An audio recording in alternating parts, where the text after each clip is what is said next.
Cette réunion, comme je disais, va nous permettre de mieux connaître les candidats Europe Écologie et Les Verts de notre circonscription. En effet, il nous semble important d'être présent à cette élection pour poser les thèmes centraux de notre projet de société que nous voudrions défendre. Nous vivons actuellement, vous le savez, une période politique très particulière et passionnante. Le paysage politique change et il est probable que des recompositions vont avoir lieu. Cependant, ce qui fait le cœur de nos convictions, vu l'urgence écologique assez générale, doit continuer, à notre avis, à être porté, notamment au niveau local, puisque nous y sommes actifs depuis assez longtemps. Notre tandem de candidats, donc Jean-Yves et Soraya, issus de la société civile, symbolise le renouvellement dans la diversité. Ils illustrent l'écologie militante et professionnelle. Donc le thème de notre rencontre, je rappelle, la transition écologique. Quelle solidarité entre les territoires ruraux et urbains, part du constat que notre façon de vivre actuelle n'est pas écologiquement et solidairement tenable. Cette question est complexe et multithématique. Ainsi, nous allons certainement parler énergie, transport, agriculture, alimentation, urbanisme, le tout avec la notion transversale d'équilibre entre les territoires. Alors, notre soirée va, théoriquement, si tout le monde respecte, va se dérouler ainsi. Donc, vont intervenir successivement Soraya, Jean-Yves et, bien sûr, José. Dans 3 quarts d'heure, on va commencer des échanges avec vous pour une petite demi-heure. Et on est un peu contraint par le temps, puisque la fin des débats, des échanges, doit se situer à 22h. Alors, en préambule, on a grignoté un petit peu de temps, donc rapidement, j'ai 2 personnes, là, M.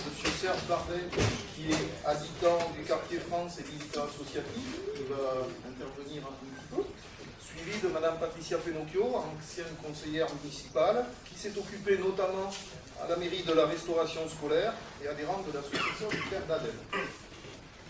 Serge ? Je ne sais pas quelle légitimité j'ai pour venir soutenir mon candidat ce soir. Je ne suis pas militant politique. Notre vieux combat. Ni au vert et encore moins ailleurs. Mais bon, je pense que c'est ça. Et notre vieux combat, on se connaît sans parodier Balladur. On se connaît au moins depuis 30 ans, sinon plus. Oh oui. On faisait des tables rondes, on faisait des projets, on faisait le monde. Voilà, puis après, bon, on est parti chacun de notre côté, on s'est perdu un petit peu de vue. Et puis, première surprise, j'ai retrouvé Jean-Yves à Valorem. Je connaissais Valorem, je ne savais pas qu'il était là, dans mes activités d'énergie, puisque c'était mon information. On s'est donc retrouvé à ce moment-là, puis deux ou trois autres reprises. Et puis là, deuxième surprise, Jean-Yves se présente aux élections. Donc, je me suis fait un devoir et un plaisir de venir ce soir, je vous souhaite un bon courage. Je sais que c'est la charmante suppléante. Et puis, voilà. Bonsoir à tous. Merci Serge. Merci. Alors, juste avant de passer la parole à Patricia, comme il est d'usage de bon ton dans les réunions comme ça, on fait passer un petit papier où vous pourrez mettre vos noms et si vous le désirez pour être recontacté éventuellement dans ce thème-là. Voilà. Je vais en faire passer un là, un là-bas. En vous remerciant. Patricia ? Voilà, alors moi, rapidement aussi, donc, Patricia Fenocchio, vous m'entendez ?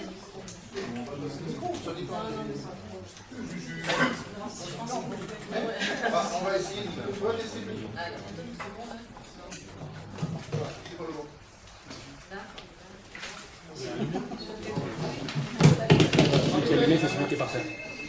Là, oui. Voilà, donc Patricia Fenocchio, je suis adhérente du groupe des Verts de Pessac depuis une bonne quinzaine d'années, on va dire ça. J'ai eu la chance d'exercer un mandat électif dans ma commune en tant que conseillère municipale en charge de la restauration scolaire et municipale. Voilà, alors autant vous dire que j'ai été rapidement confrontée au problème des territoires pour proposer à nos concitoyens une nourriture autre que industrielle. Voilà, après j'ai vu la naissance de Terre d'Adèle, de notre AMAP, une des plus grandes AMAP de France. Voilà, nous étions au départ une dizaine de familles. Voilà, on n'imaginait pas que 15 ans plus tard, ça allait devenir ce que c'est devenu, quoi. Voilà, donc là c'est pareil, ce combat-là, ben, c'est ça, c'est la proximité, et proposer une nourriture de qualité, voilà. Et donc voilà, on regarde tout ce que je vous ai dit, je me reconnais totalement dans la candidature de Jean-Yves et Soraya. Voilà, je pense qu'on a besoin de députés, de gens qui défendent les valeurs de l'écologie, qui fassent un relais, voilà, avec le national. Bon, ben, moi je mettrai tout en œuvre pour les soutenir. Je leur souhaite bonne chance et ils peuvent compter sur moi. Voilà. Merci beaucoup. Alors, maintenant donc je vais passer la parole aux intervenants principaux. Soraya, veux-tu le micro? Je peux faire sans. Tu peux faire ça. J'ai une voix. Vas-y, teste. Bon, mais je teste. Hein. Bon, alors bonsoir. Moi, je suis la remplaçante de notre grand candidat. Je suis Oulgnoul Soraya. Donc voilà, j'ai 22 ans. Je suis étudiante à Bordeaux 3, à Bordeaux-Montagne. Donc je viens d'avoir ma licence, je viens de terminer, et je prépare un master en religion et société, toujours à Bordeaux 3. Donc je suis adhérente du groupe ELV Pessac, ça fait maintenant plus d'1 an. Et donc voilà, j'ai relevé enfin, voilà quoi, j'ai accepté de relever le combat, là, de me mettre aux côtés de Jean-Yves pour pouvoir porter nos valeurs pour la commune et pour la circonscription. Donc j'espérais apporter ce vent de jeunesse, comme vous voyez. Donc j'espère attirer les jeunes vers ce sujet-là, qui est l'écologie, ce qui j'estime est l'avenir. Parce que voilà, il faut prendre soin de notre planète. Donc voilà, après, j'espère, je vous souhaite bonne chance et bonne chance au candidat. Et je vais lui passer la parole maintenant, je pense. Voilà, donc Et puis on va gagner. Non, on est là pour ça. On va gagner parce que...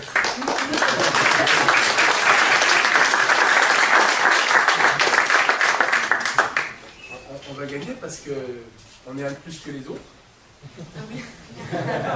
c'est déloyal. Hein, donc, a priori, là on a un avantage par rapport aux autres.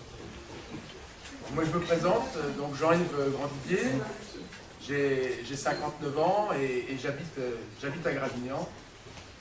Je suis arrivé dans la région bordelaise en 1977 pour faire mes études. Là, à l'époque, je suis rentré à l'école des arts et métiers sur Talence, donc pas très loin d'ici.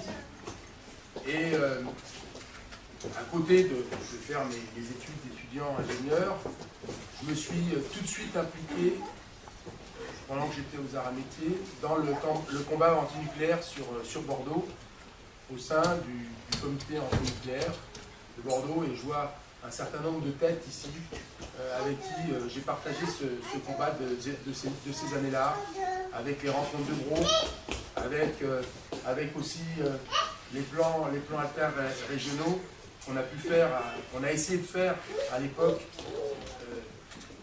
avec Serge en particulier. Voilà, donc je me suis battu contre cette centrale nucléaire de Gros-Saint-Louis parce que cette société centralisée qu'elle impliquait ne me convenait pas.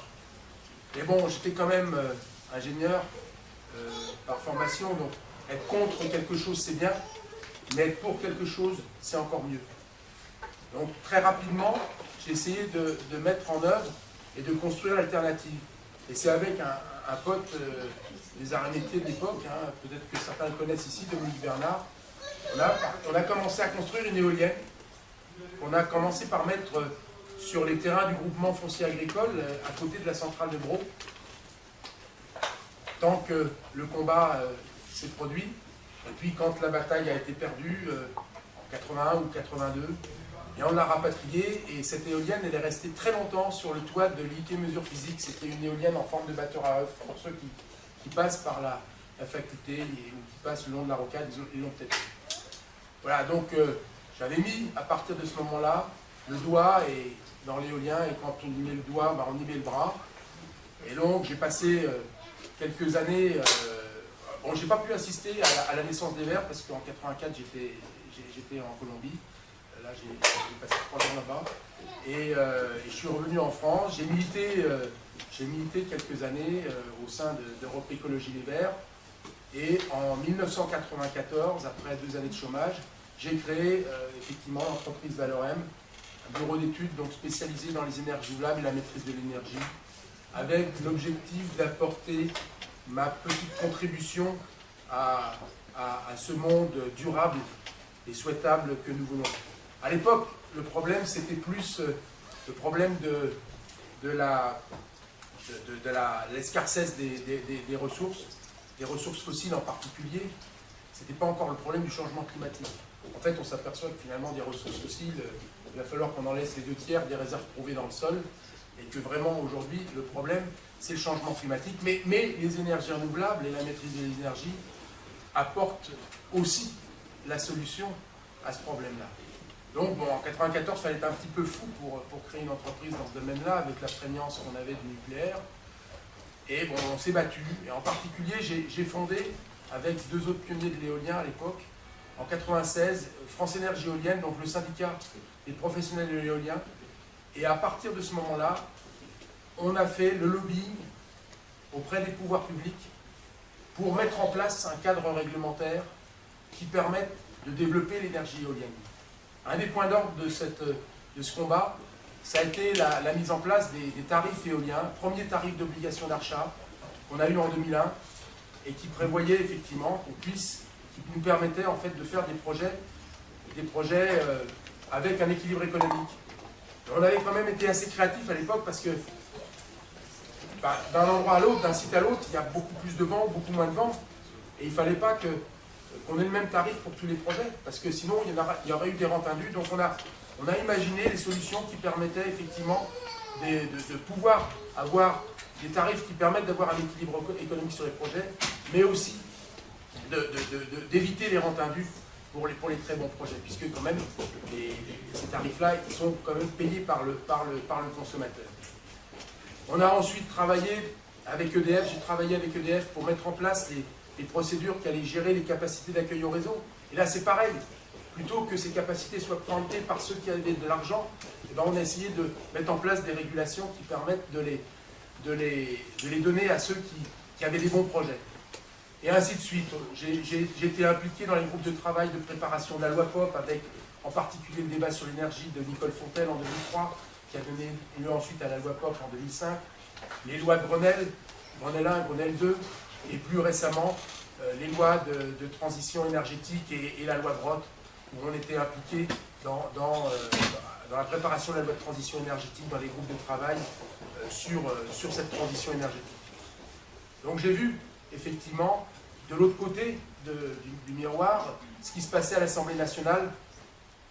Et je dirais qu'aujourd'hui, je vais faire peut-être un petit arrêt sur ce qui s'est passé là depuis 5 ans dans ce domaine de la transition énergétique. Il faut quand même le dire, les choses se sont bien améliorées par rapport à l'état dans lequel elles étaient en 2012, avec les lois Grenelle en particulier.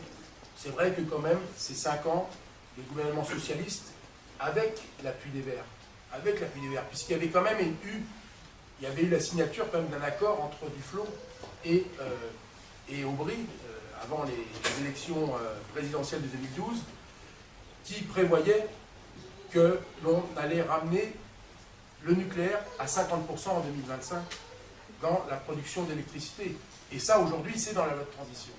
Et c'est vrai que pendant ces 5 années, on a eu un certain nombre de lois qui ont permis de remettre les choses dans le bon sens, dans la bonne direction, par rapport à la question de la transition énergétique et de la transition écologique. Et il faut le dire. Et effectivement, par exemple, la filière éolienne qui était à 600 MW par an en 2013, est remonté à 1500 MW l'année dernière, c'était son record. C'est bien, on est content, mais ce n'est pas suffisant. Dans le même temps, les Allemands font depuis 3 ans en éolien 5000 MW sur un territoire qui est plus petit que le nôtre, un tiers de plus petit, avec des éoliennes qui sont concentrées dans le nord de l'Allemagne, des problèmes pour rapatrier cette énergie dans le sud, dans les centres consommateurs du sud. Alors que nous, la plupart des éoliennes sont autour de Paris ou dans les centres consommateurs. On est le pays le plus interconnecté, donc on peut effectivement exporter notre électricité. On a tous les atouts, en fait, pour pouvoir réussir la transition écologique. Et moi, ce qui me navre, c'est qu'on ne les joue pas, tous les atouts. On défausse le cadre. On défausse le cadre. Les Allemands, eux, aujourd'hui, ils ont mis en place des régulations qui leur permettent effectivement de transformer, en fait, le plomb en or. Nous, on a de l'or à nos pieds et on n'est pas capable de le ramasser. Alors moi, je voudrais être le député qui va être créatif, constructif et combatif pour pouvoir mettre en place les dispositifs qui nous permettent de ramasser cet or qui est à nos pieds pour qu'il profite au plus grand nombre. Voilà.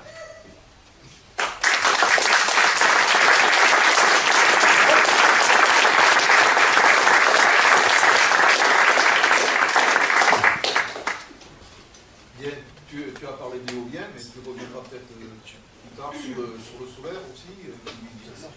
Dans la région, avec l'implantation dans la forêt des Landes, c'est un de tes sujets de prédilection, je pense. J'ai pas dit tout d'un coup. Je pense. Je suis presque. J'ai déjà été trop long. J'ai déjà été trop long. Je suis presque surpris. Et je suis sûr qu'on va... José, si tu veux bien. Je ne sais pas tout dire alors non plus. Hein. Il faut en réserver. Bonsoir à toutes et tous. C'est vrai que ça n'a pas été très difficile quand Jean-Yves m'a demandé, et puis Marie aussi, ma fille, de venir faire cette soirée ici. Venir soutenir Jean-Yves, ça paraissait à peu près logique et normal. Alors, à travers toute l'histoire qu'il a racontée, il y a des bouts d'histoire en fait, sur lesquels on s'est croisés, où on a été en parallèle, en commençant par la lutte contre Bro et Saint-Louis. Moi, j'y étais en fait en 74, et puis en 75, fin 75, je suis parti au Larzac, donc je n'étais plus là, mais j'étais revenu en 77 pour la fête qu'on avait fait à Bro et Saint-Louis, qui s'appelait des Larzac partout, et donc on avait fait un grand rassemblement à Bro et Saint-Louis. Peut-être que Jean-Yves était là, mais je ne le connaissais pas à l'époque. Bref, on s'est rencontrés après sur pas mal de choses, et je dirais, on a travaillé ensemble sur des territoires différents pour essayer justement de mettre en œuvre des réalisations concrètes, des alternatives au nucléaire. Et c'est ça qui effectivement est intéressant dans la démarche de Jean-Yves, celle qu'il vous a présentée très rapidement tout à l'heure, c'est qu'il n'est pas simplement là pour contester un modèle qu'on connaît, donc on ne va pas faire la critique entre nous du nucléaire, parce qu'on sait tous pourquoi il faut sortir du nucléaire, mais c'est que Jean-Yves fait partie de ceux qui, dès le début, ont construit des alternatives par rapport à l'énergie, mais aussi par rapport au territoire. Et c'est vrai que ces derniers mois, ces dernières années, on se retrouve en commun, non pas ici, en Gironde, et coucou, ça va Claire? Où est les mamans? Elle est là. Et donc on s'est retrouvés chez nous, en Aveyron, sur le Larzac, mais aussi sur l'ensemble du sud Aveyron, où on est en train de développer un projet qui est quand même assez original.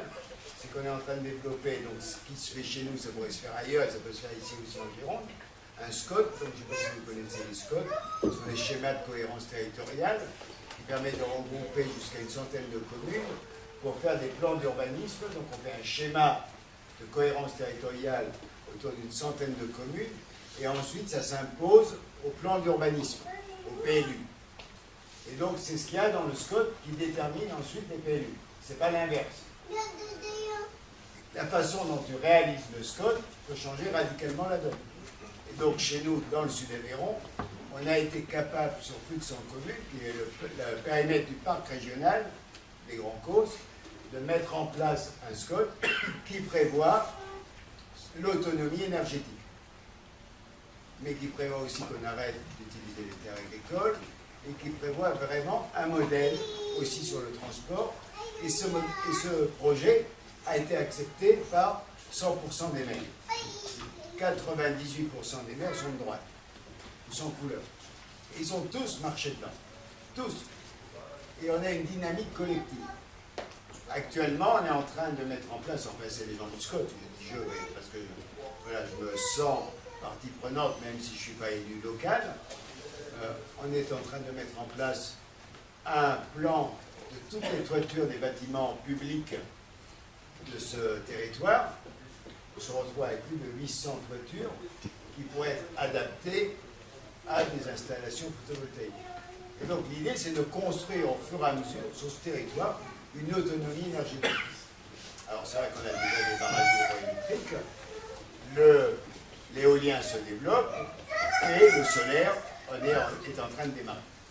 Donc on se retrouve évidemment avec Jean-Yves sur ce genre de projet. Donc, on n'est pas simplement dans un débat théorique, on est à construire des réalités de territoire et comment ces territoires peuvent devenir autonomes au niveau énergétique.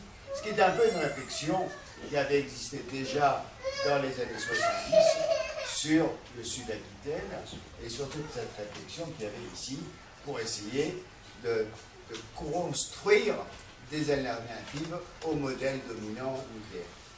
Donc c'est comme ça qu'on se retrouve au départ avec Jean-Yves. Et ce sur quoi on se retrouve aussi, c'est pas simplement sur cet objectif énergétique, mais c'est aussi sur la démarche, sur la façon de s'engager.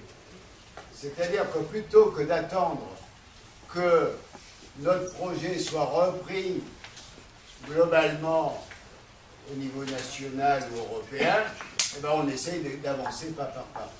Alors, Jean-Yves, lui, il avance sur la question de l'énergie. Nous, on a avancé sur d'autres sujets. Ça a été le combat des OGM, ça a été le combat contre les libres-échanges.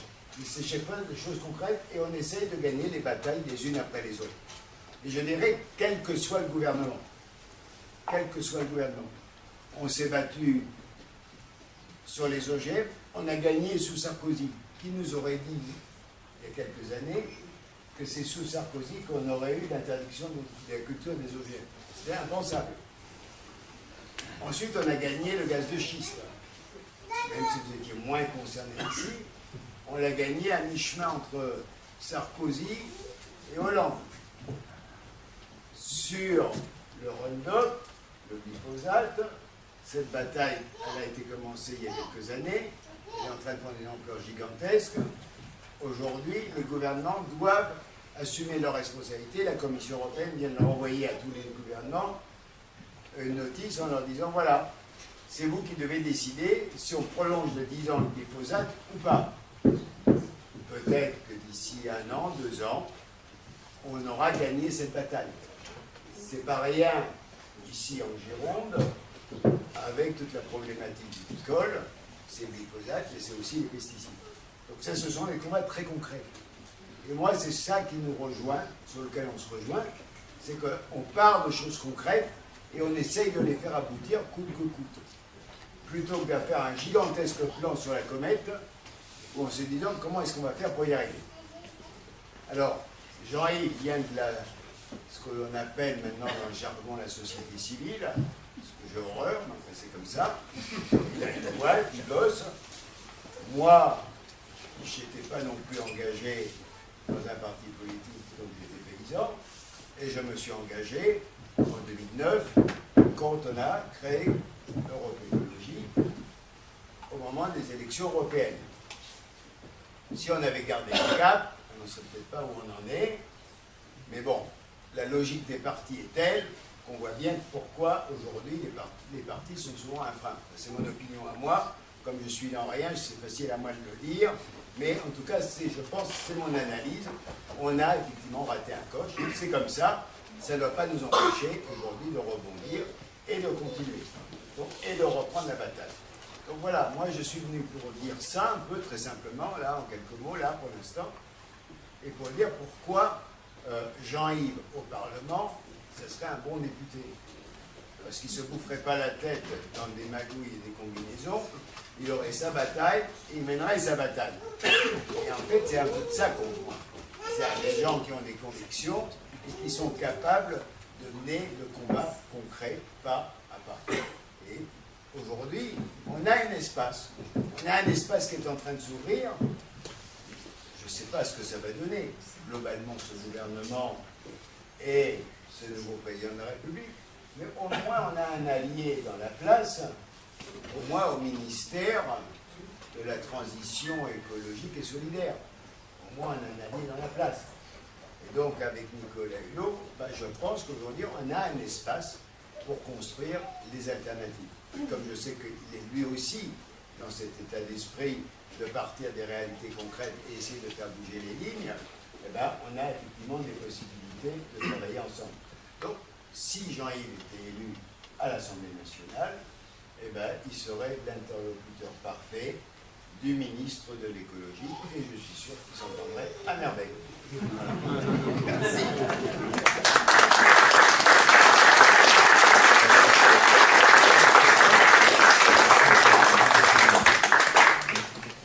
Alors, c'est presque exceptionnel, on est très bien dans notre timing.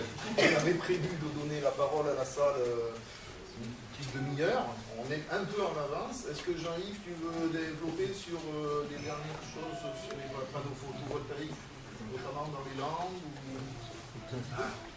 On est très énergétique là, par rapport à... C'est le thème de l'énergie, là, mais bon, après, on peut aller bien sûr ailleurs. Oui, on peut aller ailleurs. C'est vrai qu'il fera être un député, c'est pas seulement s'intéresser aux questions d'énergie, mais et c'est vrai quand même qu'à l'Assemblée nationale, il y a aussi des députés qui sont plus ou moins spécialisés. Et c'est vrai que nous, pendant la mandature passée, on s'est fortement appuyé en tant que syndicat professionnel, en particulier sur un député vert, et je le citerai, c'est Denis Baupin, qui nous a beaucoup aidé. Il nous a beaucoup aidé au niveau de l'énergie. Voilà, je ne parle pas. Mais c'est vrai qu'avoir un député qui est capable de nous faire avancer des articles de loi, c'est extrêmement précieux. Et je pense que c'est comme ça que d'abord les lois Brottes et ensuite les lois de transition énergétique, elles remettent les choses dans le bon sens et elles permettent effectivement d'avancer. Alors, il faut continuer, c'est pas suffisant. Moi, ce que je voudrais dire sur ces questions de projets d'énergie renouvelable, souvent on le voit, par exemple, comme on le voit à Cestas, ces projets-là, c'est des histoires de gros sous. C'est des histoires de gros sous. Moi, j'ai une question. Vous connaissez le parc éolien en Aquitaine, ça représente combien de pourcentage? Alors, en Nouvelle-Aquitaine ou en Ancienne-Aquitaine? La nouvelle. La nouvelle, il y en a pas en Ancienne-Aquitaine, il y en a en Nouvelle-Aquitaine, en Poitou-Charentes et en Limousin. Je sais que l'Ancienne-Aquitaine, c'est la région où il y a le plus de panneaux solaires, de photovoltaïques en France. Par contre, c'est la région où il y a le moins d'éoliennes, puisqu'on l'a vu ici, aujourd'hui. Mais c'est pas faute de labourer le terrain depuis des années. Voilà, mais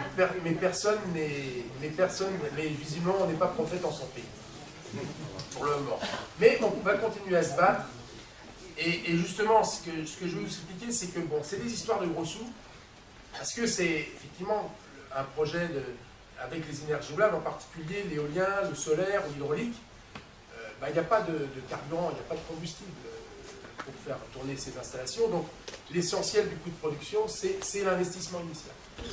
Voilà, à la différence des combustibles fossiles ou autres, l'essentiel du coût de production, c'est le carburant. Et donc, du coup, obligatoirement, c'est un investissement initial qui est important. C'est donc des affaires de gros sous.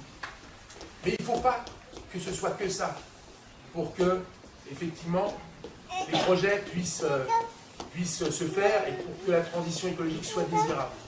Il faut aussi que ces projets aient un certain nombre de valeurs qui sont pour moi les valeurs de l'écologie. La première valeur, c'est le contenu local. C'est le contenu local, essayer de maximiser ce contenu local en emploi pour, et puis on verra les autres valeurs. C'est aussi, on peut en profiter pour mettre des clauses d'insertion pour le retour à l'emploi. C'est ce qu'on a fait dans le Médoc, sur des projets photovoltaïques. On a des projets qu'on a construits il y a 3 ans, là-bas, et qu'on en construit d'autres cette année, on en construit 3 autres cette année.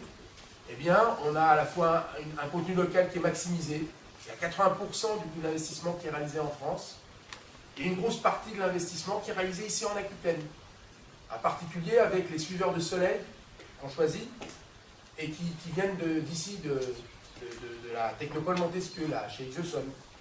Les panneaux solaires, ils viennent de chez Fauroche. Voilà, les développements, c'est nous qui l'avons fait. Tout ce qui est voirie, réseau de distribution, c'est une entreprise du Médoc, sur les projets. Les géomètres, ils viennent du Médoc. Voilà, on essaye de maximiser ces contenus-là. Et en plus de ça, on a mis en place sur ces marchés de travaux des clauses d'insertion pour le retour à l'emploi de personnes éloignées de l'emploi. Et ça marche bien. Et on a une réunion le 6 juin où on va un petit peu avec les gens qui ont accompagné, qui sont dans le comité de suivi de ces clauses d'insertion. On va faire le point, on va voir comment ça se passe, on va aller interviewer les personnes qui en ont bénéficié. Comme quoi on peut arriver à faire des projets ici, en France, qui soient pertinents économiquement, sans être obligé d'importer tous les matériels de Chine. Comme c'était d'ailleurs plutôt le cas du projet de Cestas, vous voyez. Le verre du solaire, où est-ce qu'il est fait? Le verre du solaire, tu sais, un des gros fabricants de verre, il est français, c'est Saint-Gobain. Hein, donc, bon, il est certainement fait en France. Je ne connais pas tous les détails de la chaîne de valeur. Le verre, c'est fait avec du sable. C'est fait avec du sable. Et il me semble que dans le futur, on commence à avoir des informations qu'il va y avoir un manque de sable. Non, c'est le béton. En plus, le béton, le problème, On n'utilise pas beaucoup de verre. Hein, on n'utilise pas beaucoup de verre. Ça s'associe. Oui, peut-être un peu plus. Ça s'associe. La deuxième valeur qu'on essaye d'insuffler dans ces projets, c'est la protection de l'environnement. C'est la protection de l'environnement. Alors, aujourd'hui, on va mettre des panneaux solaires avec des trackers dans la forêt landaise. On va me dire, tu es en train de couper des arbres. C'est pas bien. Tu coupes des arbres. Tu es en train de mettre tes trackers, là, avec ces panneaux solaires, sur les arbres. Eh bien non.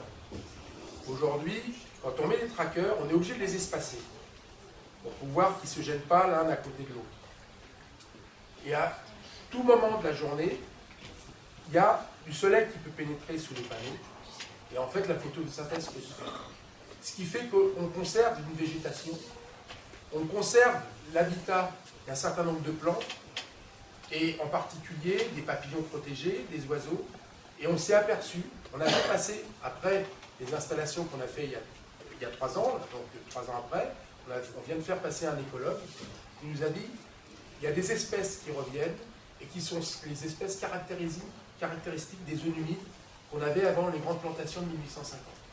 Donc on est en train de refaire, alors c'est pareil contre nature, on est en train de refaire des îlots de biodiversité dans cette forêt aquitaine en conjuguant à la fois la production d'énergie et la biodiversité et la lutte contre la biodiversité.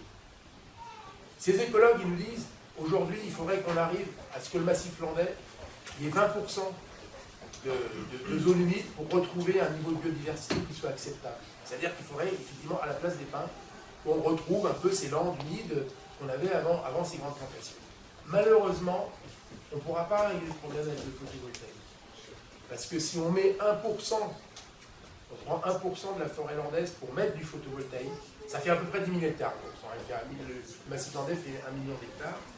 Et ben on fait 5 000 MW de solaire avec ces cellules. Ben c'est bien, ça fait 1% de biodiversité. Mais on ne pourra pas aller plus loin parce que 5 000 MW, c'est une fois et demie la centrale de Gros. Et après, il y a un problème de tuyaux pour évacuer ces. Donc, on n'ira pas plus loin. Mais il faut le faire. Il faut le faire parce que ça, finalement, ça apporte un plus au niveau de la protection de l'environnement. Et il ne faut pas le faire comme à Cestas. Parce que là, les panneaux, ils sont à touche-touche. Et là, il n'y a pas la photosynthèse qui peut se faire et la terre est stérilisée. Alors, ils prennent moins de place, mais c'est pas grave, il faut mieux en prendre un peu plus et que cette terre soit aussi synonyme de biodiversité et en particulier chez nous, de pouvoir recréer des zones humides. dans le Larzac, chez José, on va essayer de tenter des expérimentations où sur des terres à faible valeur agronomique, on va mettre les trackers, puis en dessous on va faire paître les moutons. Et bien sûr, on va rémunérer l'éleveur qui a ces moutons qui vont paître sous les panneaux. On va le rémunérer, le loyer, etc. Pour aussi, parce qu'il nous rend un service. Quand nous on veut tondre la Molinie dans les Landes, là, sur un projet, ça coûte 25 000 € par an. Moi, je préfère le donner à un éleveur pour qu'il accompagne notre projet, pour qu'effectivement, il fasse passer dessus mouton. Un autre avantage de nos installations, c'est qu'on ferme les installations pour les protéger du vol, etc. Ça peut être aussi un bon moyen de parquer les brebis la nuit pour éviter qu'elles se fassent manger par loup, parce que ça, c'est quand même un problème. Là, il nous touche au cœur, là. Il nous touche au cœur, celui-là. Bon. Voilà, donc on peut aussi... Il a compris que l'eau nous faisait chier. Donc voilà, on peut aussi apporter des solutions qui vont dans ce sens-là, quoi. Voilà. Et donc, voilà, ça c'est la deuxième valeur. La troisième valeur, c'est la redynamisation des territoires ruraux. Tu vois, j'ai parlé de solaire, quand même. Excellent. La redynamisation des territoires ruraux. Bon, moi, j'essaye effectivement de labourer le territoire médocain pour développer de l'éolien depuis 15 ans à peu près. Et bon, effectivement, il n'y a pas encore d'éolienne, mais on va y arriver. C'est un combat. Et on va continuer à se battre. On va y arriver. Dans quelques années, il va y en avoir. Eh bien, si on installait dans le Médoc des grandes éoliennes, 80 mâts d'éoliennes, à peu près, eh bien, à l'ESPAR, on crée 40 emplois pour la maintenance de ces installations. 40 emplois. Et puis, ce n'est pas des emplois de bas de gamme, c'est des emplois de techniciens supérieurs, Bac plus 2, Bac plus 3, des CDI, bien payés, dans des milieux industriels. Et donc ça, avec des gens qui sont plutôt jeunes, parce que pour rentrer dans les éoliennes, il faut quand même être jeune, c'est des travaux à l'altitude, etc. Et là, ça va faire venir des familles avec des enfants qui vont permettre de maintenir les écoles, les services publics, les crèches, etc. Parce que les territoires aussi, localement, vont pouvoir se repayer. Effectivement, ces crèches avec les taxes locales qui vont récupérer, avec l'allocation des terrains. Quand on parle de Sainte-Hélène pour faire nos installations photovoltaïques, on loue à la commune. Sur 100 hectares où on met nos quelques 50 mégawatts de panneaux photovoltaïques, ça rapporte plus à la commune que l'exploitation forestière de ces 3000 hectares de forêt communale. Ça rapporte plus en location des terrains, simplement, et je ne parle pas de la taxe professionnelle. Donc c'est vrai que directement, par les emplois qu'on crée sur nos activités, en exploitant ces ressources qui sont là, quelles qu'elles soient, ou indirectement, à travers les loyers, à travers la construction, on a parlé qu'effectivement, on faisait venir les gens pour les construire, eh bien, on redynamise ces territoires ruraux. Et c'est quand même ça, aujourd'hui, un des grands problèmes et une des grandes raisons de la montée du Front National. C'est parce qu'effectivement, nos territoires ruraux se désertifient. Et les gens n'ont plus d'espoir, ils sont dans une désespérance totale. Le vote Front National, il se fait d'abord dans les territoires ruraux, là où il n'y a pas de question d'immigration. Donc, c'est parce qu'effectivement, ils sont dans une situation de désespérance et qu'ils voient les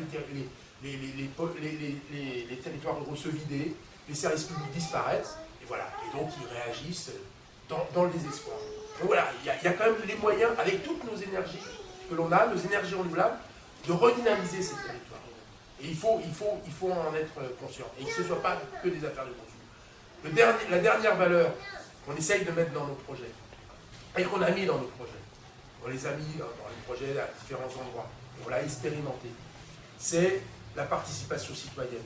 Dans le courant de l'élaboration du projet, et une fois que le projet est fini et qu'il va être construit ou qu'il est en exploitation, c'est aussi l'investissement participatif. Avec mon entreprise, depuis 2010, j'ai embauché quelqu'un qui s'occupe uniquement de ça. On a été un pionnier sur ce domaine de l'investissement participatif et on a été en fait accompagner les pouvoirs publics pour mettre en place justement ce type à large échelle. Et aujourd'hui, effectivement, on commence à avoir dans les appels d'offres qui se font sur l'éolien ou sur le solaire une prime, c'est-à-dire qu'ils rachètent l'électricité 3 € plus cher par mégawattheure. Donc l'électricité aujourd'hui, photovoltaïque et éolienne, c'est autour de 60 à 70 €, donc 3 €, c'est 5%, c'est pas négligeable. Si vous avez au moins 40% d'investissement par des collectivités locales ou des gens qui habitent dans la proximité, sur le territoire, sur le département où se trouve le projet, ou sur les départements voisins.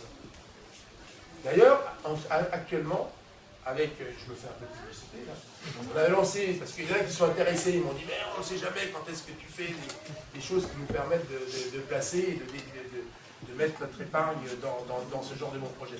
On a lancé une opération justement de crowdfunding la semaine dernière sur un projet qui s'appelle Bubaco, c'est un des projets qu'on a à Sainte-Hélène, qu'on est en train de construire, pour pouvoir y investir à des taux, des rémunérations qui sont plus importantes que celles de la Caisse d'épargne, et avec des taux aussi plus élevés pour les gens qui habitent la Gironde et qui habitent les départements environnant la Gironde. C'est-à-dire qu'on se met dans la configuration de ces futurs Alpes 9. Et donc on a atteint, en 24 heures, on a atteint 100 000 euros de souscription. Et là, on a déplafonné jusqu'à 300 000 euros. Donc si vous voulez, ben, il n'y a pas de problème. Et voilà. Et donc c'est aussi un moyen de laisser l'argent, une partie de la richesse qui est générée, sur le territoire où cette richesse est générée. Voilà, c'est aussi ça. Donc d'améliorer encore l'acceptabilité de cette manière.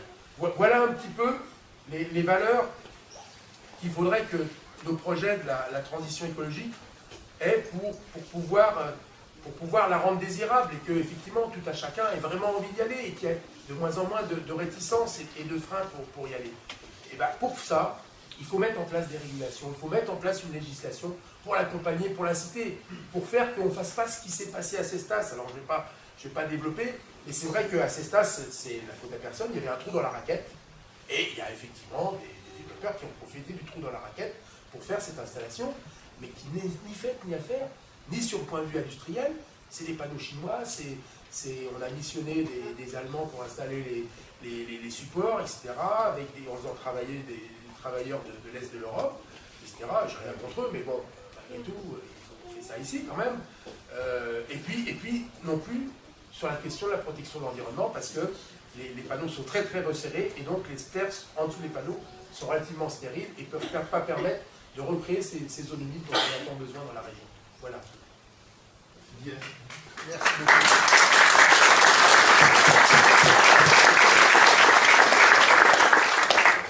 Bien, mais jusqu'à 10 h, nous avons le temps d'échanger tranquillement. Il y a un micro pour les voix un peu qui portent moins que les autres, on va dire. Donc, à votre bon cœur, monsieur, dame. J'ai une question. Alors, juste pour l'explication, hein, s'il y a plusieurs interventions, il va y avoir une intervention première. Si d'autres interventions se grèvent dans le même thème, on va les prendre également pour pas faire un thème, revenir, enfin, gagner un petit peu en cohérence. Voilà.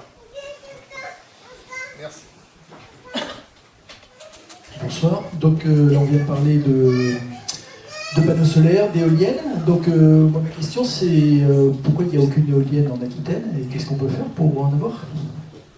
Voilà, moi, je dois dire que je suis plus choqué de voir des stations-service que de voir des éoliennes. Mais, alors, il y a plusieurs raisons. Il y a plusieurs raisons. Première raison, c'est que il n'y a pas si longtemps, enfin, l'Aquitaine, c'est comme un territoire où il y a un peu moins de vent que dans les régions plus au nord de la France. Donc, effectivement, jusqu'à maintenant, on n'avait pas les technologies qui permettaient de monter suffisamment haut pour se retrouver au-dessus des arbres et aller chercher le vent en hauteur jusqu'à il y a quelques années.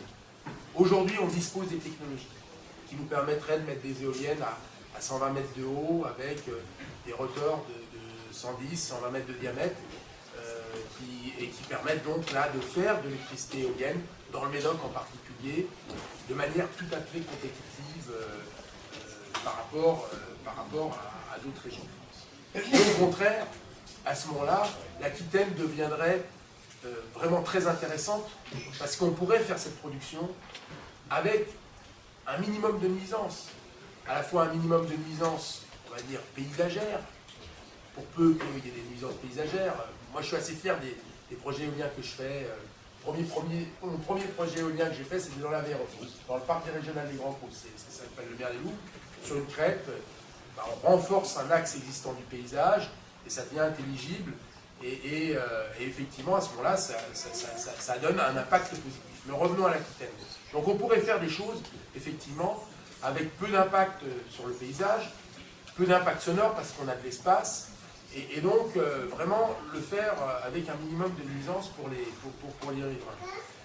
Le problème qu'on a aujourd'hui, c'est que dans le Médoc en particulier, puisque nous on est surtout dans ce coin-là, on est face à des idylles, les Médoc, en particulier dénommé Sabaro, maire de Carcan, qui est président du pays Médoc, et qui a dit que tant qu'il serait vivant, il n'y aurait pas d'éolienne dans son territoire.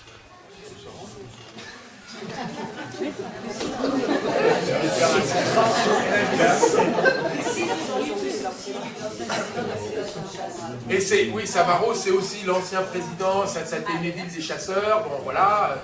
Quand on voit les élections régionales, t'as le Parti Socialiste qui met Sabaro en 4e ou 5e position sur sa liste, hein, c'est ça. Et puis derrière, t'as la droite qui aussi, pareil, prend son chasseur, puis Jalon, là c'était en l'occurrence, en 4e ou 5e position. Enfin, voilà. Et puis nous, écologistes, c'est pas très intéressant pour eux de faire que nous, on va pouvoir développer les énergies renouvelables sur le Médoc. On a proposé, avec mon entreprise, Valorem, on a proposé que le Médoc, dans la charte du pays Médoc, devienne un territoire à énergie positive en 2030. C'est-à-dire qu'ils produisent 100% de son énergie qui soit d'origine renouvelable. Alors ça ne veut pas dire que c'est en équilibre, hein. Globalement c'est sur le bilan annuel, 100% d'énergie renouvelable dans le Médoc. Sabaro a vu ça, il a vu rouge, je ne sais pas, tu vois, non. Et il a dit, oh là là, ça ne va pas, il a enquêté de droite de gauche, et il a ramené l'objectif à 30%. Avec les 3 projets photovoltaïques qui font 35 MW qu'on est en train de construire, à la fin de l'année, on sera à 32% d'énergie renouvelable dans le Médoc. C'est-à-dire tout de suite. Donc lui, il a fini un objectif à 30% en 2030, et en fait, on aura dépassé cet objectif aujourd'hui. Alors pourquoi? Il y a peut-être plusieurs raisons. C'est parce qu'effectivement, c'est un chasseur.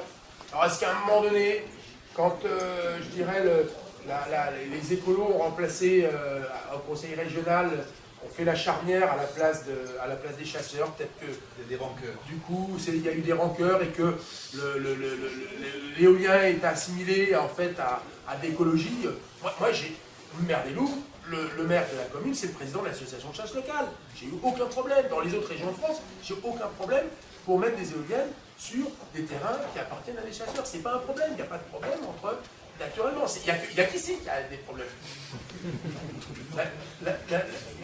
La deuxième raison, Sabaro, c'était un employé d'électricité de service Gironde, et qui a été racheté par EDF, et donc maintenant il est en retraite. Et donc ça, c'est ce qu'il a dit à mon chargé d'affaires qu'il a rencontré, et avec qui il se frite un peu de temps en temps. Il a dit, bah oui, mais moi le problème c'est que je suis payé, ma retraite, elle vient de la production d'énergie nucléaire, et donc voilà, je ne vais pas installer des éoliennes qui vont fossoyer ma retraite. Alors, je ne sais pas, il y a quelques personnes qui viennent d'EDF, mais je croyais que EDF avait payé une soulte il y a quelques années pour que la retraite de ses salariés dans le régime général, je crois que j'avais ouï dire ça, mais bon. Donc voilà. Mais c'est la raison invoquée, enfin, c'est un peu du grand n'importe quoi. Et puis enfin, la dernière raison, c'est de dire, ouais mais bon, non, ouais, le territoire du Médoc, je veux le laisser dans l'état où il était quand je suis né et où je l'ai trouvé, et je veux qu'à ma mort, il soit dans le même état. Et ça, c'est un réflexe qu'on trouve dans beaucoup d'endroits. C'est que les gens, ils ont envie de sanctuariser le territoire. C'est que les gens, aujourd'hui, il y a de plus en plus de gens dans les territoires ruraux qui ne veulent pas que notre génération, elle, imprègne le territoire à partir de ses besoins, à partir de ses solutions, à partir des outils qu'elle a. Comme toutes les générations l'ont fait jusqu'à présent. Toutes les générations, elles ont marqué leur empreinte sur le territoire en fonction de leurs besoins, en fonction de ce qu'elles disposaient. Pourquoi notre génération ne pourrait pas, et serait la première, à devoir être obligée de sanctuariser les choses? Alors c'est sûr qu'il ne faut pas faire les choses n'importe comment, mais on peut faire les choses correctement. Je viens de le dire à travers les exemples que j'ai pris. On peut faire les choses correctement, et il n'y a pas de raison que notre génération soit la première qui dise « Ah ben non, je ne peux plus rien faire et je ne peux pas imprégner ma marque sur le territoire en fonction de mes besoins. » Si je peux apporter ma petite pierre, pratiquement fini, c'est qu'on peut faire aussi de la psy-écologie, c'est-à-dire que pour les générations un petit peu comme moi, un peu montantes presque, une éolienne, effectivement, ça n'a pas la même symbolique que pour quelqu'un qui a 25 ans. Pour moi, avec la fibre écolo, quand on voit une éolienne, on sait que ça produit une énergie décarbonée. Et donc, pour moi, c'est un symbole positif dans le paysage. Et je pense que les idées écolo infusant quand même dans l'inconscient collectif, j'espère que quand même ça va évoluer pour considérer dans le paysage une éolienne non pas comme une tâche paysagère, mais comme justement une partie de la solution à nos problèmes. Voilà. Autre question ? Voilà, donc je pense que j'ai répondu aux questions. Après, voilà, mais on continue à labourer, on continue à se battre. Et voilà, on a des projets à l'ESPAR, on en a à Naujac, et on espère bien y arriver. Alors après, il y a d'autres contraintes pour finir. C'est les contraintes au niveau de l'aviation. L'aviation militaire. On a pas mal les vols tactiques, ce qu'on appelle les vols à basse altitude, la base aérienne de Cazaux avec ses aires d'approche, ce qui fait qu'il y a beaucoup d'endroits où effectivement il y a des restrictions. Ça aussi c'est quelque chose avec lesquels il va falloir... Et moi j'attends pas mal de Nicolas Hulot pour définir les priorités, pour définir l'urgence. Les Allemands, après Fukushima, ils ont dit l'urgence, même Mme Merkel, qui au départ n'était pas super pushing là-dessus, mais après Fukushima, elle a dit non, la priorité c'est l'éolien. Et donc derrière, les militaires, comme ils disent, quand on y va, parce que moi j'ai créé en 2006 avec mon homologue allemand, quand j'étais président de France Énergie Éolienne, on a créé ce qu'on appelle aujourd'hui l'Office franco-allemand des énergies renouvelables. Et donc on a beaucoup d'échanges, des pratiques qui se font d'un côté de l'autre, et surtout pour nous, parce ce qui est intéressant, c'est de voir un peu les Allemands qui ont plusieurs années d'avance sur nous, et de voir les bonnes pratiques, et de voir comment on peut effectivement un peu les imiter et les copier. Parce qu'ils ont aussi ce pragmatisme pour mettre en œuvre des choses qui permettent d'aller vite et d'aller fort.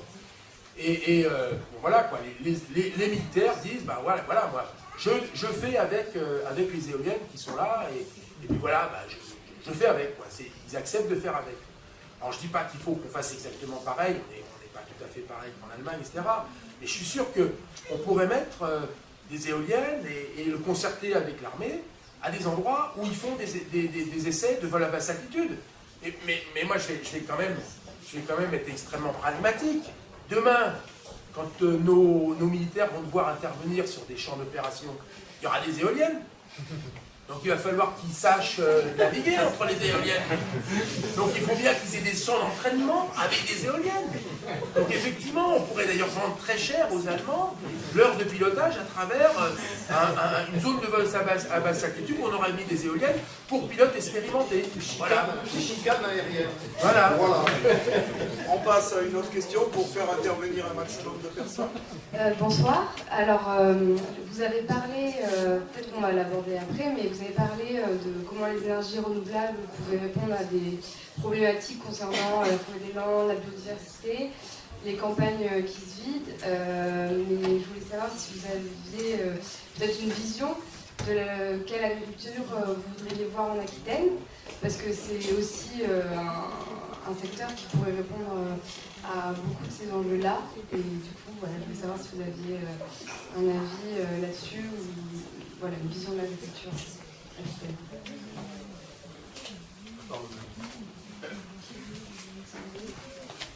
Oui, je pense que cette question est très intéressante en fait, parce que l'autre jour je lisais dans la presse, on se demandait comment Hulot allait, il va falloir qu'il fasse ses preuves pour montrer comment il pouvait concilier l'économie avec l'écologie. C'était les Échos qui disaient ça.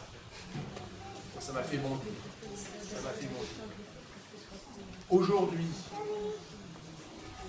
ce pays a besoin de monter en gamme. D'une part parce qu'on a des salaires qui sont de haut niveau et qu'on ne peut pas, sur le bas de gamme, être compétitif avec les pays d'Asie du Sud-Est. En plus de ça, on a des gens qui sont plutôt bien formés et donc qui sont capables effectivement d'appréhender un certain nombre de techniques dans tous les secteurs, quels qu'ils soient.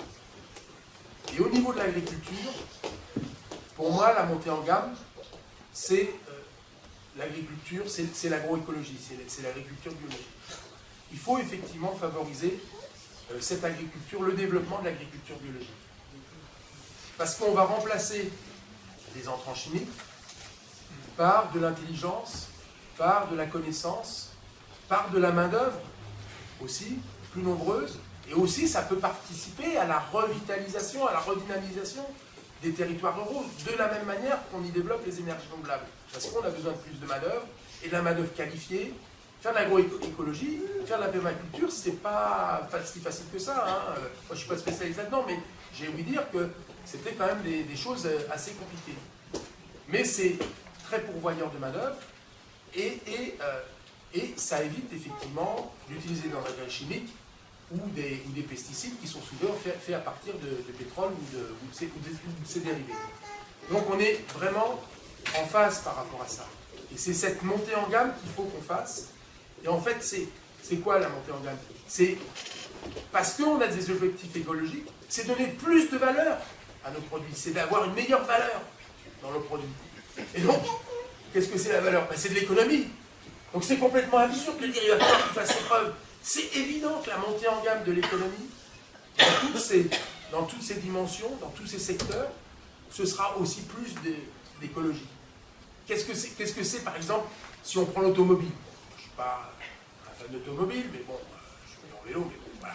L'automobile, c'est une réalité, tout le monde a une auto, ou presque. Ben, c'est de faire une voiture électrique. C'est de faire une voiture électrique. C'est ça, la montée en gamme. Donc une voiture qui va moins consommer, et puis l'électricité, de plus en plus, elle va être renouvelable. Donc voilà, c'est vers ça qu'il faut tendre. Et moi, ce qui me désole dans le domaine agricole, c'est qu'aujourd'hui, on produit moins de produits issus de l'agriculture biologique que l'on en consomme. Or, on est pourtant un pays, un grand pays agricole, qui est exportateur globalement. Donc un objectif qu'on pourrait avoir, c'est d'avoir au moins autant d'agriculture biologique que ce qu'on consomme, c'est-à-dire même plus. Il faudrait qu'on soit exportateur de produits biologiques. Aujourd'hui, on se targue de faire l'agriculture, on a un seul exportateur de 9 milliards d'euros. Bon, mais si c'est pour exporter de la merde, excuse-moi, c'est pas terrible, quoi. Mais voilà, donc on pourrait effectivement, il faut vraiment développer fortement l'agriculture biologique. Je crois qu'il y a pas mal d'installations qui sont faites l'année dernière, et que malgré tout aussi, de ce côté-là, il y a eu quand même des avancées sous le gouvernement socialiste, sachant que la conversion, ça fait 3 ans. Donc effectivement, s'ils ont lancé une politique ambitieuse, elle commence à produire ses effets en 2016. Et malgré tout, quand moi je regarde le programme de Macron, il a dit, moi je veux mettre des plans d'investissement d'avenir sur l'agriculture à hauteur de 5 milliards sur le quinquennat. 5 milliards dans l'agriculture, qui est un secteur comparé au secteur industriel beaucoup plus petit. Il faut les comparer avec les plans d'investissement d'avenir de 35 milliards qui avaient été faits à l'époque Rocard et Juppé. Donc 5 milliards dans un secteur qui représente moins qu'un septième, c'est pas mal. Et je pense qu'effectivement, il faut accompagner ça pour que ces investissements soient faits de bonne manière et qu'effectivement ça favorise, ça permette la reconversion, ça incite nos agriculteurs à aller vers ces produits de qualité. Et on le voit, moi par exemple, moi j'ai un confrère d'ailleurs qui est dans la circonscription, qui fait du toit solaire photovoltaïque il fait passer une lame d'air sous son toit solaire pour pouvoir en fait sécher du foin par exemple, sécher des produits alimentaires ou du foin. Eh bien, il me dit, en séchant le foin, comme ça, de cette manière-là, ce qui évite au foin de perdre ses qualités, et en le séchant rapidement, artificiellement, donc en utilisant un air qui passe comme ça, qui est réchauffé par les panneaux solaires photovoltaïques, donc c'est gratuit, c'est complètement gratuit. Eh bien, il arrive à améliorer la qualité de son foin, et il vend son litre de lait 10 centimes de plus. Voilà, donc c'est ça la montée en gamme, c'est d'utiliser des techniques qui permettent de donner plus de valeur au produit, et donc de rejoindre, en fait, c'est le produit écologique, c'est le produit qui économiquement se vend le mieux, quoi. Okay. Et effectivement, les agriculteurs biologiques, ils ont beaucoup moins les problèmes de crise que les agriculteurs traditionnels. Donc plus on ira vers l'agriculture biologique, et bien plus en plus ça, on facilitera aussi, on aura moins d'excédents de production dans l'agriculture traditionnelle, qui aujourd'hui, et ce qui pose un problème à l'agriculture traditionnelle, c'est qu'il y a des surcapacités, en particulier de production de lait récemment, de lait traditionnel, hein, non bio, qui fait qu'effectivement les prix baissent et que les gens n'arrivent pas à s'en sortir. Très bien. Excellente transition pour le bio. Oui, bonsoir et merci pour votre analyse de l'agriculture, même si ce n'est pas votre spécialité, vous êtes quand même de bonne base. Je m'appelle Sylvain Astéo, je suis viticulteur dans l'Entre-deux-Mers, donc ça peut être ici, mais pas trop quand même. Je vais intervenir par rapport à la problématique des pesticides, parce que José en a parlé tout à l'heure, effectivement c'est un problème de santé publique, et qui en Gironde est complètement occulté. Et moi j'ai fait la démarche de me convertir en agriculture biologique depuis 2 ans. Et sauf que je rencontre énormément de problèmes. C'est-à-dire que ma coopérative n'a pas voulu créer un cahier des charges bio. Donc j'ai dit, puisque vous ne voulez pas soutenir la bio, moi je prends ma liberté et je m'y ouvre tout seul. Sauf que derrière, avec le système coopératif, il y a un vieux système, qui date des années 30, où les statuts ont très très peu évolué. Donc je suis attaqué par ma coopérative parce que je suis sorti à la sauvage, on va dire, hein, pour des motifs que moi je juge bien évidemment très importants, et donc de santé publique. Et donc voilà, je vais attirer votre attention vers ces difficultés-là. Et puis aussi, en parallèle, vu que José est un élu européen, sur le versement des primes TAC à l'aide à la reconversion, que moi, mes aides que j'ai demandées il y a plus d'1 an, a priori, je devrais les recevoir en septembre. Donc, plus d'un an sur des problématiques de conversion, financièrement, c'est très très compliqué aujourd'hui en bio. Et puis je vous passe aussi la structuration commerciale des vignobles. Vous avez des vignobles de Bordeaux, il y a extrêmement peu de bio. Et oui, évidemment, les grandes maisons de négoce ne sont pas du tout favorables au développement de la bio. Ça fait de gros freins pour un développement de la bio dans le type de Bordeaux. Voilà. 2 mots là-dessus. Sur les aides, déjà. Le problème n'est pas venu de l'Europe, il est venu de la France qui n'a pas été capable d'anticiper l'augmentation des surfaces en bio. Donc en fait, l'enveloppe qui était prévue n'était pas suffisante par rapport aux surfaces existantes. Là, il y a un moment, donc ça, c'est pas de la responsabilité de l'Union européenne, mais c'est bien la responsabilité de l'État français. Donc là, il y a un vrai souci de savoir qui est responsable. Donc là, ça n'a pas été l'Union européenne sur ce coup-là. Alors ça, c'est le premier élément. Deuxième élément, on est en capacité de récupérer plus d'argent pour la bio. Enveloppe constante aujourd'hui des aides de la PAC. Il y a grosso modo 80% des aides de la PAC qui sont pour ce qu'on appelle le premier pilier, c'est-à-dire l'aide aux revenus, et 20% qui va au développement rural. Dans le développement rural, tu as aussi la bio et tu as un certain nombre de mise en place d'outils collectifs sur les territoires. Et les reconversions, mais aussi les aides environnementales, tout ce qu'on veut.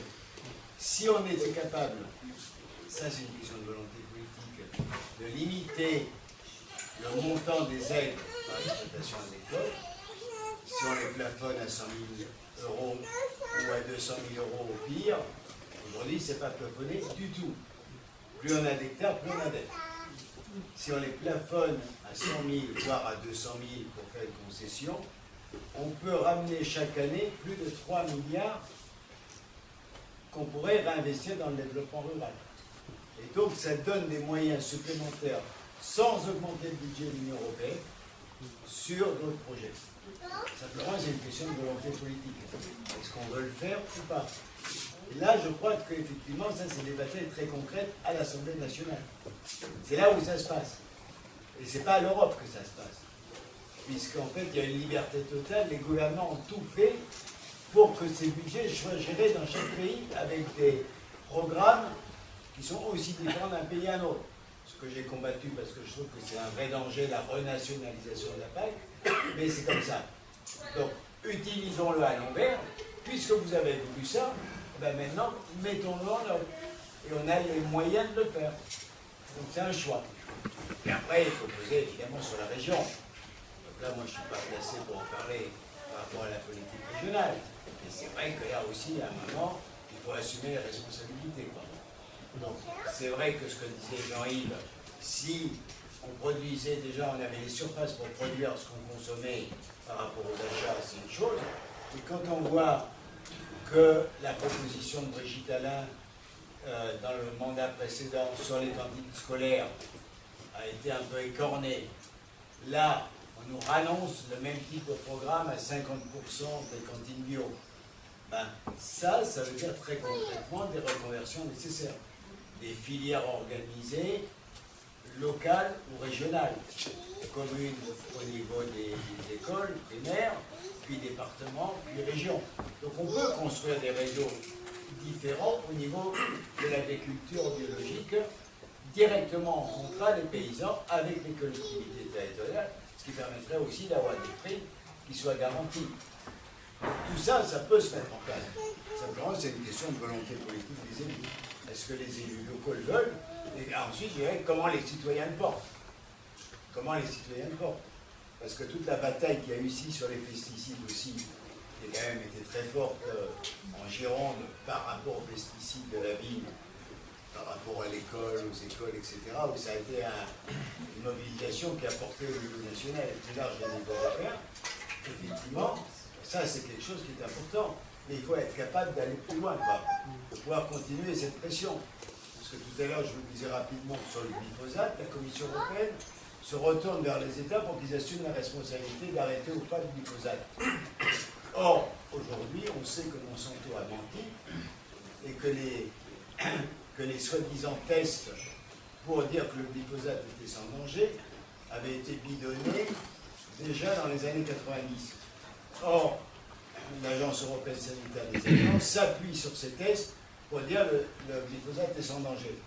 Donc il y a un procès aujourd'hui en Californie. Si ce procès aboutit et que Monsanto est condamné pour effectivement danger vis-à-vis d'autrui, eh ben, les analyses européennes tombent et donc il faut interdire le glyphosate.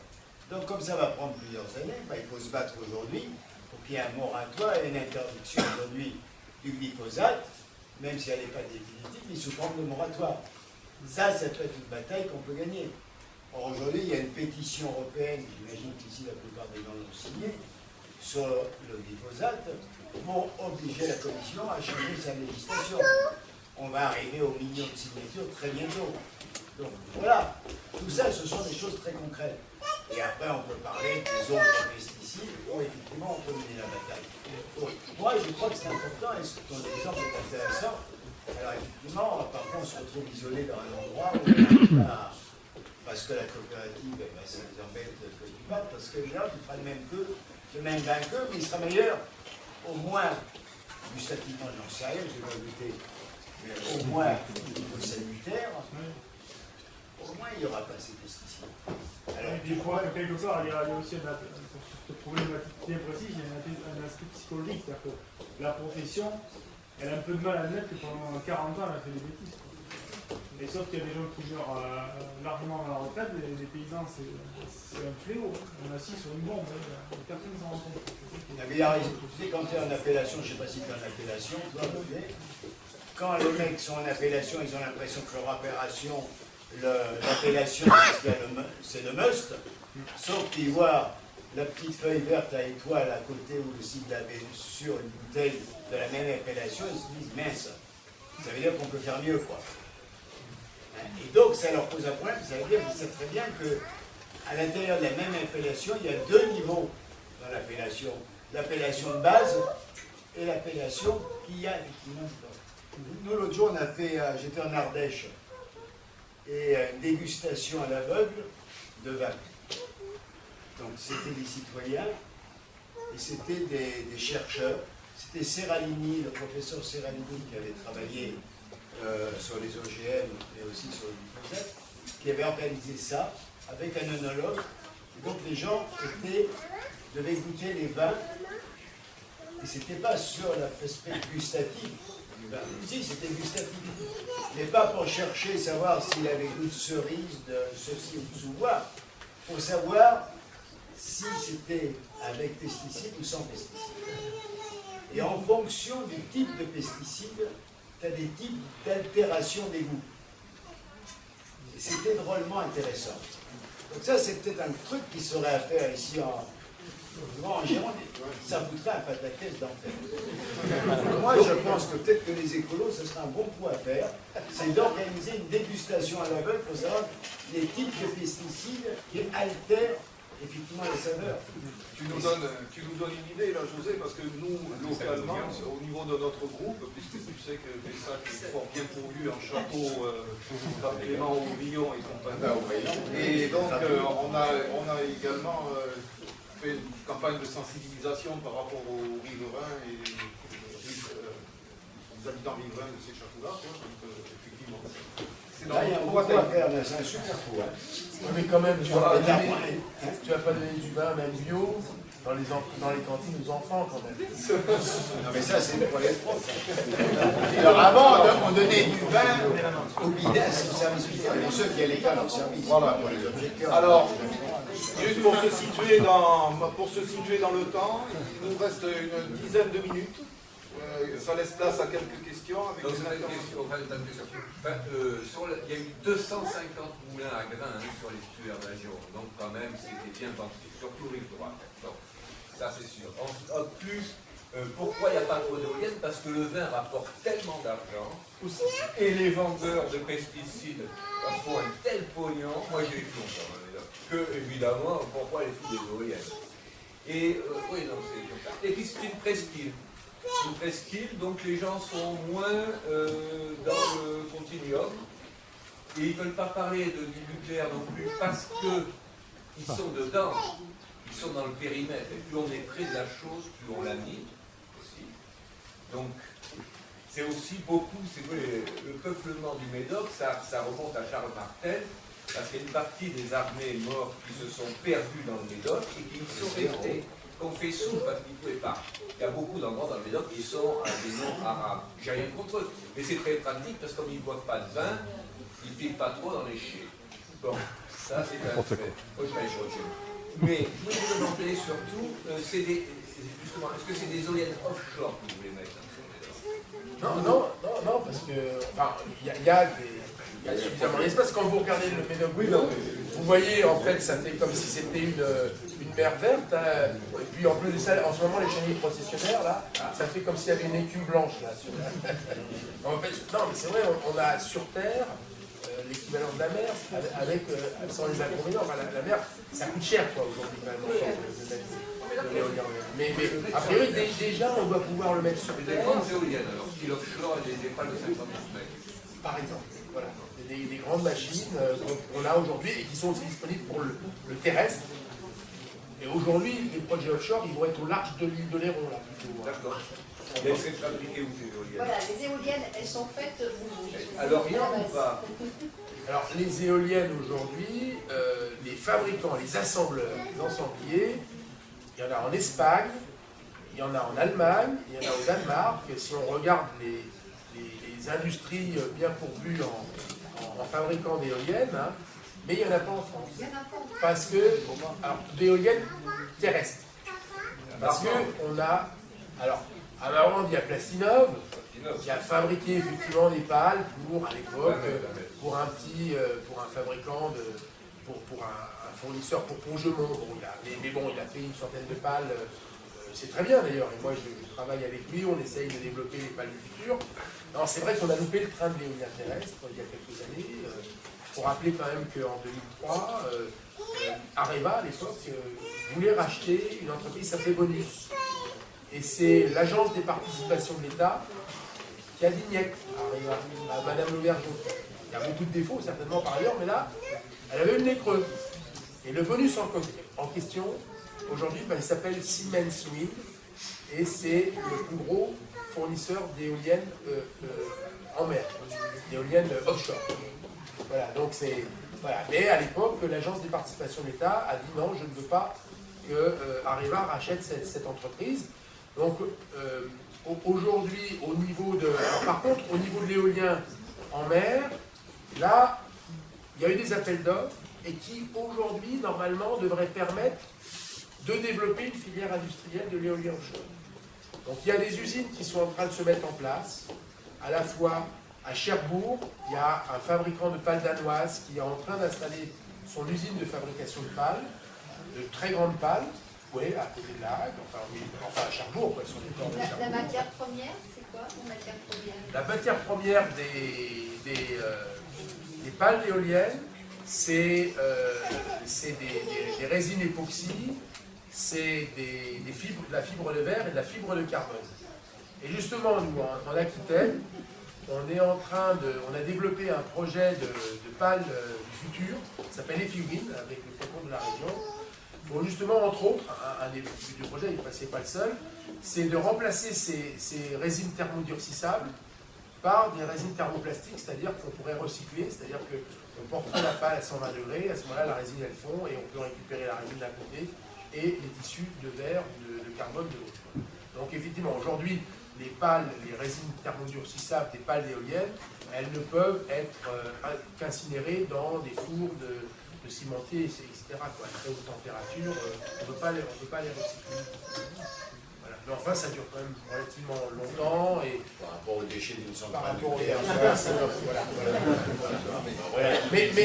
et donc, on est en train aujourd'hui, il y a General Electric, donc, qui est en fait anciennement Alstom, puisque c'est General Electric acheté Alstom, qui est en train de construire des usines pour fabriquer un certain nombre de composants à Saint-Nazaire, à Nantes, et ils vont installer ça dans les premiers projets en offshore qui vont s'installer au large, pour l'essentiel pour le moment de la Normandie, basse et haute Normandie, et au large, au sud de la Bretagne, et il y a le projet des deux îles, qui est entre Noirmoutier et Yeux, et la personne qui l'a développé, elle est là.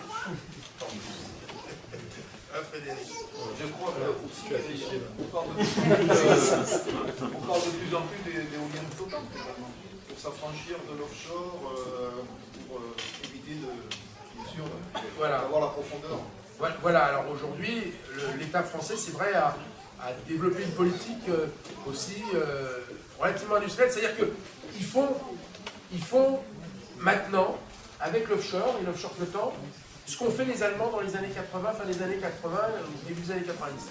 Je ne sais pas si vous avez entendu parler d'Hermann Scher.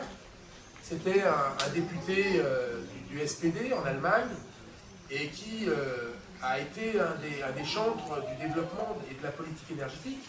Mais en fait, le but des Allemands, c'était effectivement de développer l'énergie, de développer les énergies renouvelables. Mais c'était aussi une politique industrielle.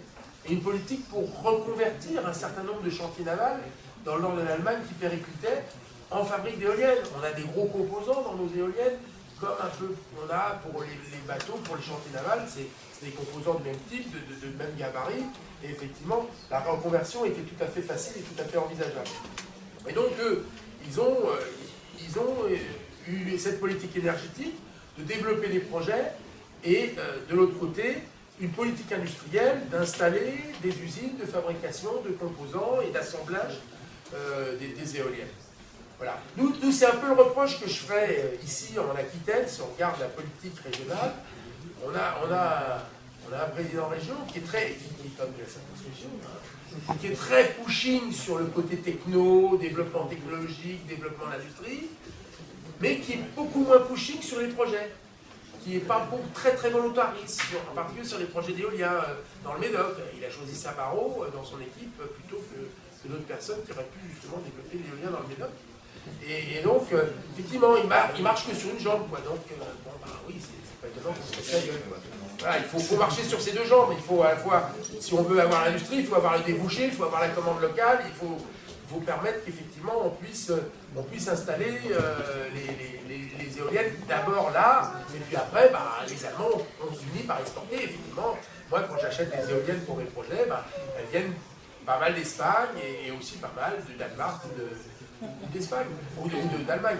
Ceci dit, on a quand même dans nos projets aujourd'hui, il y a 45% de composants qui sont français quand même. Dans les projets qu'on fait en France, dans l'installation éolienne, il y a quand même une petite moitié qui vient de France, et il y a un certain nombre de composants qui sont fabriqués en France et qui sont installés aussi dans des éoliennes qui vont être installées hors de France.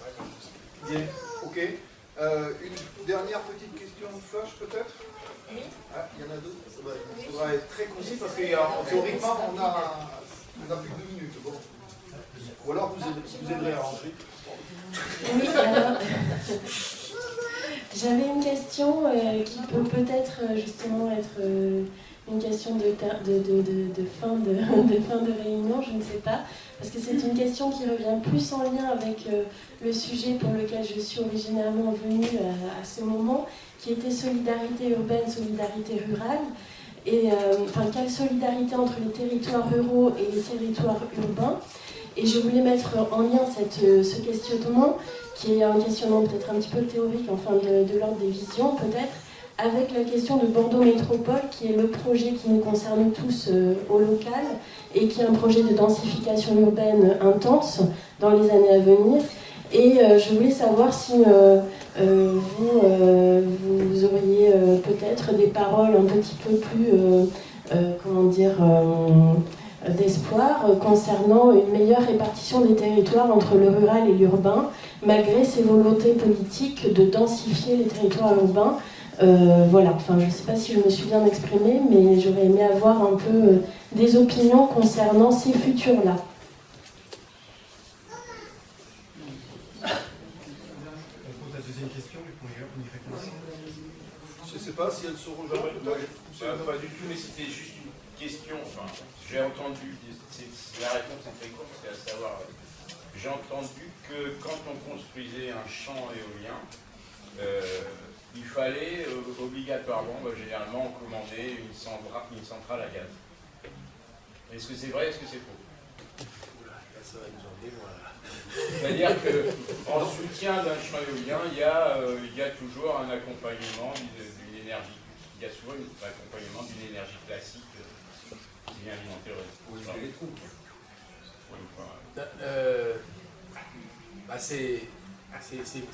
C'est faux, mais enfin, je veux bien me lancer dans l'explication, mais bon, en fait, moi j'ai fait. En fait, en plus de ça, en France en particulier, c'est faux. En France en particulier, c'est faux. Peut-être qu'on peut répondre à la deuxième question. Alors, c'est faux. Je voulais préciser que les échanges, théoriquement, c'est presque fini, là, c'est 22 heures. On avait prévu un petit quart d'heure là où vous pouvez prendre un verre. Si vous voulez discuter un petit peu plus, etc., c'est possible. Donc on va prendre peut-être la question tout à l'heure sur la tâche. Voilà, la solidarité, moi par rapport à cette question de la solidarité, si vous regardez le plan climat 21 de la métropole, enfin à l'époque ça s'appelait la Cube, vous apercevez, là, il y a un endroit, il y a une ligne où ils disent, voilà, dans notre plan climat, on s'arroge, c'est pratiquement, je crois que c'est 1100 gigawattheures, 1,1 TWh d'énergie éolienne. Voilà, qu'on s'approprie. Or, c'est une quantité énorme d'énergie et le territoire de la métropole ne peut pas accueillir des éoliennes qui permettraient de satisfaire cet objectif. Et donc, il y avait un petit astérix en bas qui reportait, qui disait oui, effectivement, on est conscient qu'on ne pourra pas produire ça sur le territoire de la métropole, mais on le produira sur les territoires alentours, et effectivement, on se l'appropriera. Eh bien, je pense que des solidarités, ça pourrait être justement à ce niveau-là, qu'une métropole comme celle de Bordeaux, qui est très riche, eh bien, vienne investir dans des projets de territoires ruraux qui les entourent, et permettre de développer ces projets, permettre que ces projets se construisent, et effectivement, à ce moment-là, puissent valablement dire, bah, moi j'ai investi là, et donc je peux valablement m'approprier une partie de cette production d'énergie, puisque c'est moi qui ai participé à son financement. Et donc il y a une solidarité, puisque le territoire rural, qui est peut-être moins riche, il a les moyens pour construire une installation chez lui, et le territoire urbain peut à ce moment-là dire effectivement, se dire, voilà, moi j'ai contribué, et effectivement je peux m'attribuer cette production d'énergie, et de cette manière-là, avec cette énergie qui est produite dans le territoire rural, la solidarité, elle intervient à travers la redynamisation qui est permise dans la valorisation des ressources, et là on revient à toute l'explication que j'ai fait tout à l'heure. Donc voilà, ça c'est un peu être un moyen. Et effectivement, la politique actuelle de dire on va favoriser l'investissement participatif, que les SEM dans les territoires, la loi de transition énergétique aussi permet aux collectivités directement d'investir dans les projets d'énergie renouvelable. Ça c'est une avancée de la loi de transition énergétique. Donc effectivement, à ce moment-là, directement, même sans construire de société d'économie mixte, on peut aller investir dans ces projets-là et rien n'empêche. Et nous, on va même le faire avec la métropole, on va essayer de voir, ou avec la CUB. J'en discutais ce matin avec Laure, avec le département, de voir si on ne peut pas impliquer ces collectivités, en particulier métropole, dans des projets, dans le Médoc, de photovoltaïque ou d'éolien, et que ce soit eux qui achètent cette énergie pour permettre au projet de se faire dans ce territoire-là. Et donc, de cette manière-là, qu'il y ait une solidarité entre territoires ruraux, et une interdépendance bien comprise entre territoires urbains et territoires ruraux. Voilà, ça peut être un moyen de l'envisager. Tu as peut-être d'autres exemples, toi, de ce type de solidarité. Ça me paraît très compliqué si on ne met pas en cause le système des métropoles. Moi, je suis assez critique sur les métropoles parce qu'on est effectivement en train de faire une espèce de monde complètement à deux vitesses qui devient fortement inquiétant. Parce qu'effectivement, on peut parler de Bordeaux, nous on voit bien l'effet de Toulouse sur tout le secteur Midi-Pyrénées. On a le même phénomène sur Montpellier, je ne parle même pas de Lyon. Et donc là, on a un vrai problème de gestion des territoires, avec d'un côté les territoires ruraux qui font globalement les départements, et la métropole qui est complètement autre chose. Ce qui peut même poser des vrais problèmes de démocratie sur comment fonctionne la démocratie dans un secteur ou dans un autre. Et donc on a des déséquilibres qui font que les territoires ruraux se retrouvent complètement en diminué, y compris en termes de prise de parole démocratique. Ils ont la surface, mais ils n'ont pas le nombre. Ils ont la surface, mais ils n'ont pas la richesse, etc., etc. Donc on a, je pense, et ça a été quand même très lié à cette déconcentration du pouvoir dans les régions, qui s'est faite non pas pour redonner du pouvoir aux régions, mais pour redonner du pouvoir, que l'État soit beaucoup plus diffus sur le territoire. Et donc on a une vision un peu bizarroïde, je dirais. Donc moi je crois qu'il faudrait qu'on sorte de ce système. C'est très compliqué, je ne sais pas comment on va faire. Parce que quand on voit la rapidité de croissance de métropole aujourd'hui, c'est un accélérateur terrifiant. Et nous on est dans des départements, je pense juste le nôtre. L'objet des élus chez nous, c'est de dire on ne perd pas en population, quoi. Donc c'est même pas en gagner, c'est pas en perdre. Donc tu te retrouves dans des déserts, et ça veut dire plus de services publics, le problème des proximités des hôpitaux, etc., etc. Et donc ça devient un système très difficile à gérer, et où demain on va se retrouver. Voilà. Donc moi je serais aujourd'hui pour réinterroger cette question de la métropole. Comment on déconcentre, et ça veut dire déconcentrer aussi l'activité, et ça c'est pas évident. Parce que quand toute activité arrive au même endroit, bah forcément l'activité se développe. Moi je vois sur Toulouse l'histoire d'Airbus, c'est phénoménal. Vous avez les mêmes exemples sur Bordeaux. Et donc tout ça crée un modèle qui va devenir très difficile à gérer de manière écologique après. C'est-à-dire que comment tu reconstruis derrière à la fois la question énergétique, ça veut dire que là aussi tu dois concentrer des gros tuyaux pour amener de l'énergie sur ces secteurs, à moins d'arriver à faire en sorte qu'il y ait plus d'autonomie dans les constructions, sur ces secteurs-là ou dans le tertiaire, peu importe. Mais malgré tout, c'est qu'une partie du problème, la question de l'énergie. Parce que la question de la circulation, la question, et je disais en finale, la question de la démocratie. Enfin, tout ça, c'est des chantiers ouverts, mais qui, à mon avis, interrogent le type de société qu'on aura. C'est vrai qu'on irait voir en Chine, ou on irait voir dans certains pays, c'est vrai qu'on arrive dans des métropoles, 10, 15, 20, 30 millions d'habitants. Or, ça devient le modèle. C'est-à-dire que ça fait 3 ans, 4 ans aujourd'hui, qu'il y a plus de gens dans les villes qu'il n'y a en milieu rural, au niveau de la planète. Ce qui est quelque chose de très nouveau dans l'histoire de l'humanité qui n'est jamais arrivé. Et là, la bascule a été faite. Sauf que le contrôle étatique des gens dans les villes est plus facile à faire que dans le milieu rural.